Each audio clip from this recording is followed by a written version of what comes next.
राष्ट्रीय आणि आंतरराष्ट्रीय पातळीवर दोन महत्त्वाच्या घटनांना वेग आला आहे. भारतात काळ्या पैशाला लगाम घालण्यासाठी आणि भ्रष्टाचाराला आळा घालण्यासाठी केंद्र सरकारनं ऐतिहासिक निर्णय घेतला आहे. या निर्णयानुसार 1000 आणि 500च्या नोटा चलनातून रद्द करण्यात आल्या आहेत. तर अमेरिकेत रिपब्लिकन पक्षाचे डोनाल्ड ट्रम्प आज अमेरिकेचे 45वे राष्ट्राध्यक्ष म्हणून निवडून आले आहेत. या दोन्ही महत्त्वाच्या घटनांवर साध्यंत चर्चा करण्यासाठी अर्थतज्ज्ञ उदय तारदाळकर आणि आंतरराष्ट्रीय घडामोडींच्या अभ्यासक डॉक्टर रश्मी भुरे आज आपल्या स्टुडिओत आले आहेत. नमस्कार. 9:30च्या बातमीपत्रात दोघांचंही मी मनापासून स्वागत करते. कालपासून राष्ट्रीय आणि आंतरराष्ट्रीय पातळीवर जो वेगवेगळ्या घडामोडी घडत आहेत, राष्ट्रीय पातळीवरची महत्त्वाची घटना म्हणजे 500 आणि 1000च्या नोटा ज्या पंतप्रधान नरेंद्र मोदी यांनी रद्द केलेल्या आहेत, ही एक महत्त्वाची घटना. आणि आंतरराष्ट्रीय पातळीवरची महत्त्वाची घटना म्हणजे डोनाल्ड ट्रम्प हे विजेते झालेले आहेत. या बातम्या आपण आता ऐकल्याच. तर या दोन्ही घटनांकडे एक अर्थतज्ञ म्हणून तारदाळकर सर तुम्ही कसे पाहता आणि एक आंतरराष्ट्रीय घडामोडींचे अभ्यासक म्हणून भुरे मॅडम तुम्ही कसं पाहता? सर्वप्रथम जर तुम्ही बघितलं तर स्वतंत्र भारताच्या इतिहासात मला वाटतं हे दुसरं पाऊल उचललं गेलं, असं दुसऱ्यांदा झालं की चलनी नोटा रद्द करण्यात आल्या.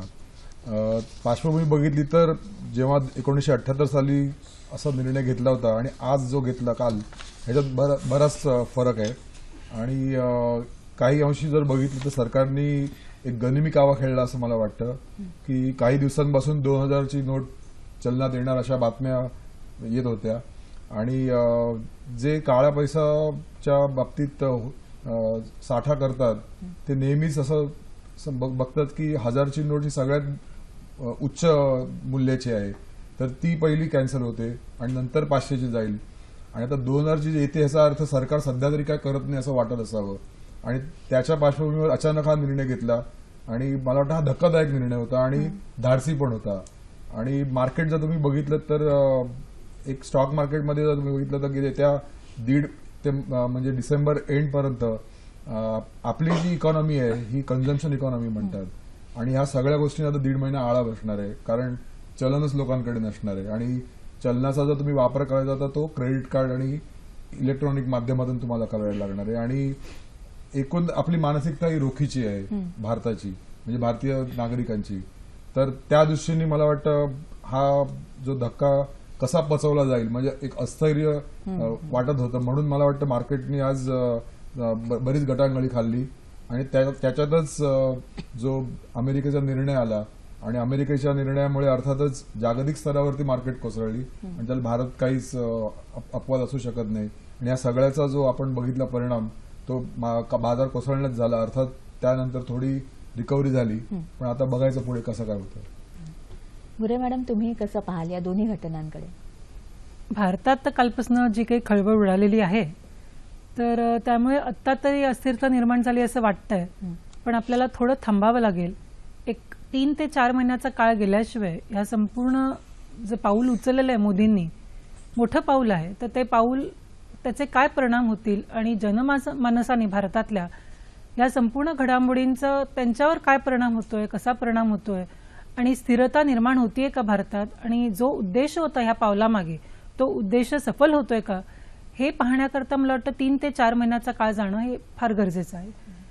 अमेरिकेतील निवडणुकांबद्दल बोलायचं तर गेले 18 महिने ज्या प्रकारच्या गोष्टी ह्या निवडणुकीतनं बाहेर आलेल्या आहेत, एकावर एक धक्के लोकांना बसलेले आहेत, तर त्या मला वाटतं धक्क्यांची पूर्तता अजून एका धक्क्याने झाली, ती म्हणजे डोनाल्ड ट्रम्प यांचा विजय. कारण गेल्या 15 दिवसापर्यंत संपूर्ण जर आपण तिथले जनमानसाचे पोलिंग्स बघितले तर असं लोकांना वाटत होतं की जागतिक स्तरावरही अनेक विद्वानांनी याच्याबद्दल लिहिलेलं आहे की हिलरी क्लिंटन या बहुतेक विजयी होतील. पण गेल्या 1 आठवड्यातल्या ज्या काही घटना घडल्यात तर त्याच्यानंतर एक अचानक ट्विस्ट अँड टर्न आपण म्हणू शकतो या इलेक्शन्समध्ये आलेले आहेत. आणि त्यामुळे आपण आज पाहिलेलं आहे की डोनाल्ड ट्रम्प यांचा विजय झालेला आहे. तर मला वाटतं हाही एक मोठा धक्का जगाला होता.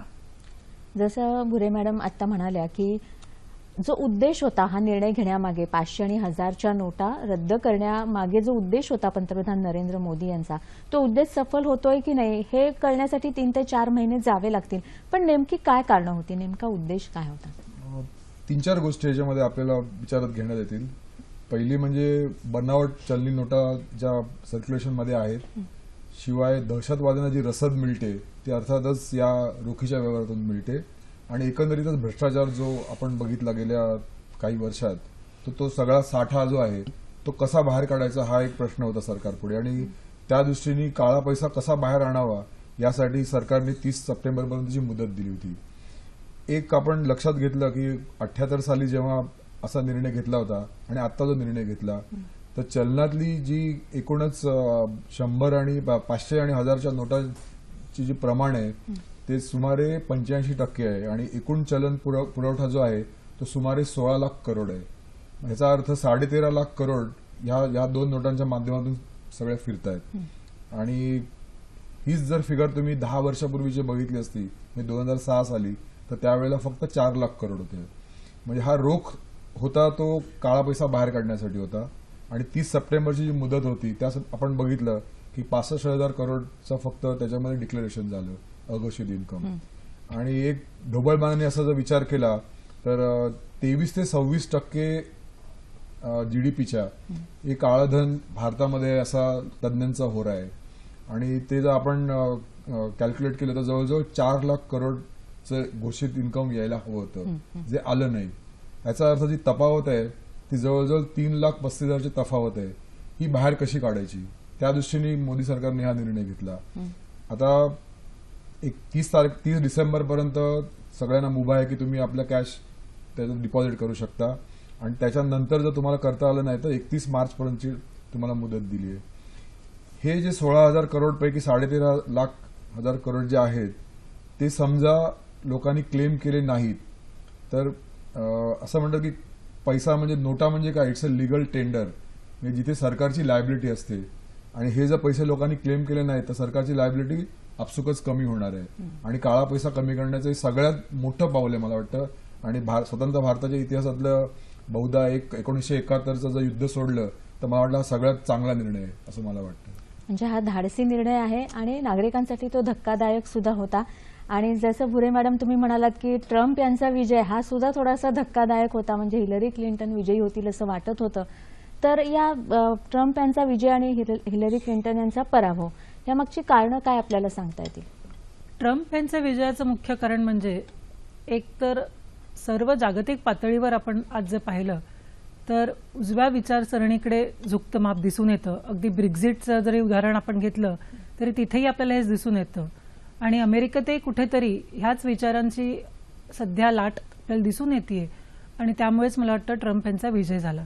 दुसरं महत्त्वाचं कारण इथे म्हणजे की ओबामा यांच्या सरकारकडनं जी लोकांना अपेक्षा होती आर्थिक जी मंदी तिथे अमेरिकेत होती तर त्याला एक चलन मिळावं असं लोकांना वाटत होतं तर त्या प्रमाणात ते ओबामा यशस्वी झाले नाहीत असं आपल्याला म्हणता येईल.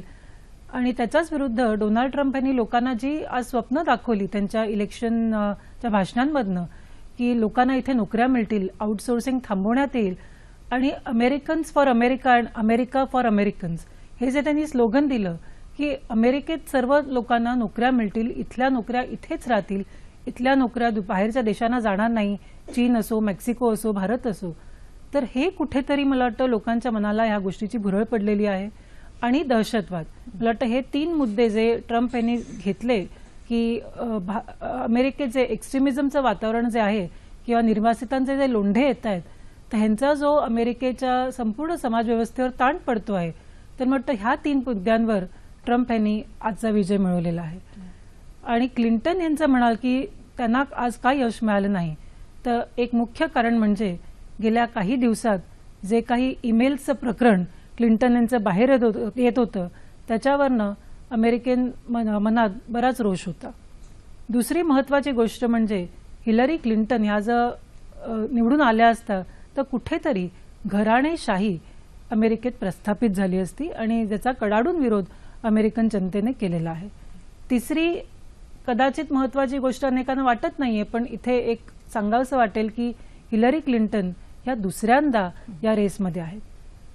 8 वर्षापूर्वी त्या रेसमध्ये होत्या आणि आज परत 8 वर्षांनी त्या रेसमध्ये होत्या. कुठेतरी अजून अमेरिकन मानसिकता ही एका महिलेला व्हाईट हाऊसमध्ये पाहण्याकरता अजूनही तयार नाहीये. तर मला वाटतं ह्या 3 ज्या गोष्टी होत्या त्या हिलरी यांच्या विरुद्ध गेलेल्या आहेत पण तरी सुद्धा आपण म्हणू की काटेकी टक्कर होती. कारण आपण जर वोटिंग बघितलं प्रत्येक राज्यातलं, ते जवळपास अगदी टफ जात होतं. त्यामुळे आपल्याला असं अगदी पूर्णतः म्हणता येणार नाही हिलरींच्या टोटली विरुद्ध संपूर्ण जनता होती. कुठेतरी त्यांनाही तितकाच सपोर्ट होता, पण त्या निश्चितच कमी पडल्या या रेसमध्ये आणि ट्रम्प यांचा विजय झालेला आहे. या दोन महत्वाच्या घटना आहेत राष्ट्रीय आणि आंतरराष्ट्रीय पातळीवरच्या. तर ह्या दोन घटनांचा आपल्या देशातला व्यापार, आपल्या देशातलं शिक्षण क्षेत्र आणि जागतिक दहशतवाद ह्या तीन महत्वाच्या मुद्द्यांवर काय फरक पडेल हे तुम्ही दोघांनी सांगा. तारदाळकर सर, तुम्ही. आपला जर व्यापाराचा विचार केला तर बरेचसे व्यापार हे रोखीने होतात. म्हणजे अगदी स्मॉल सेक्टरचा आपण विचार केला तर निश्चितच असं होतं. आणि सध्या एक नवीन ट्रेंड येतोय की जो इलेक्ट्रॉनिक माध्यमातून खरेदी आणि विक्री व्हावी, म्हणजे अमेझॉन आणि आपल्याकडे अशा कंपन्या येऊ सुरुवात केली आहे. पण रोखीकडे बराच कल असतो आणि त्या दृष्टीने हा जो निर्णय झाला नोटा रद्द करण्याचा, तो त्यांच्यावरती बराच परिणामकारक आहे. आणि आपण आता ह्याच्यामध्ये अजून एक बघितलं पाहिजे की 1 एप्रिलपासून होऊ घातलेला जीएसटी ऍक्ट, तर ह्या दोन्हीची सांगड घातली तर आपल्याला लक्षात येईल की एकंदरीतच पारदर्शकता येऊ घातली आहे आणि त्यामुळे जरा व्यापाऱ्यांना हे कठीण जाणार आणि पचायला जड जाणार आहे. दुसरं शिक्षण क्षेत्र बघितलं तर आता शिक्षण क्षेत्राचा व्यापार झालाय असं आपण बघितलं कित्येक वेळेला. आणि म्हणजे त्यात जास्ती काय बोलण्यासारखं नाहीये. पण रोखीच्या व्यवहारानंतर ज्या सीट्स एकंदरीतच मॅनेजमेंट कोटाच्या जात होत्या, मला वाटतं त्या सगळ्या आता आळा बसेल आणि एक जे मेरिटवरती ऍडमिशन मिळायला पाहिजे ती पारदर्शकता सुद्धा येणं अपेक्षित आहे. दहशतवादाचं म्हटलं तर अर्थातच तिथे रोखीशिवाय व्यवहार होतच नाही आणि त्या दृष्टीने मला वाटतं 1000 आणि 500 नोटा कमी करणं, त्यांची रसद पूर्ण बंद होईल आणि त्या दृष्टीने हे खूपच धोरणात्मक दृष्ट्या पॉझिटिव्ह पाऊल आहे. सकारात्मक बदल घडतील नक्कीच. गुरे मॅडम, तुम्ही काय सांगाल? ट्रम्प आता सत्तेत आल्यावर सगळ्यात महत्वाचं म्हणजे की आपल्याला हे म्हणावं लागेल की ढोबळरित्या भारत अमेरिका संबंधात फारसे काही अगदी आपण म्हणू धक्कादायक घडामोडी होणार नाहीत. कारण गेले 20 वर्ष या दोन्ही देशांमध्ये जे काही मैत्रीपूर्ण संबंध निर्माण झालेले आहेत, तर त्या संबंधांनाच पुढे घेऊन मला वाटतं ट्रम्प आणि मोदी ह्या दोघांचेही धोरणं असतील. पण तरी आपण जर एक एक मुद्दा यात पाहायला गेलो तर आपल्याला लक्षात येईल की संपूर्ण गेल्या 6 महिन्यात आपण जर ट्रम्प यांची वक्तव्य पाहिली तर अँटी चायना हा त्यांचा जो स्टँड आहे, त्यामुळे त्यांनी उघड उघड विधानं केलेली आहेत की 45% ते चायनावर टॅरिफ लावतील संपूर्ण त्यांच्या एक्सपोर्ट्सवर.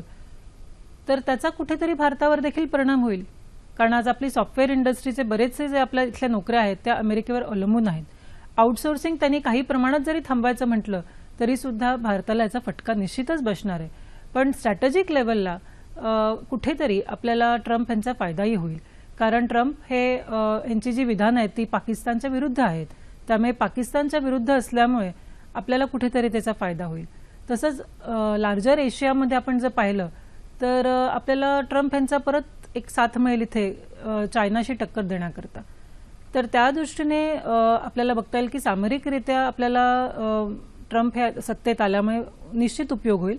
पण जसंही म्हटलं आउटसोर्सिंगमुळे सॉफ्टवेअर किंवा आपले इथनं जे लोक अमेरिकेत जात आहेत शिकायला, मुलं किंवा नोकरी करतात, तर कदाचित त्यांचा व्हिसा प्रॉब्लेम्स होऊ शकतो. आता हे आपल्याला बघायला पाहिजे की पंतप्रधान मोदी कशा प्रकारे डिप्लोमसीने हे संपूर्ण हाताळत आहेत. कारण आत्ताच आपल्याकडे थेरेसा मे पण येऊन गेल्या आणि त्यांच्याबरोबर सुद्धा काही वाटाघाटी करण्यात आल्या. तर अशाच प्रकारच्या आपल्याकडे काही जर चर्चा झाल्या की व्हिसा पॉलिसी कशी लिबरलाइज करता येईल आणि कसे जास्तीत जास्त भारतीयांना तिथे जाता येईल, तर ह्याच्याकरता आपल्याला पावलं उचलावी लागतील.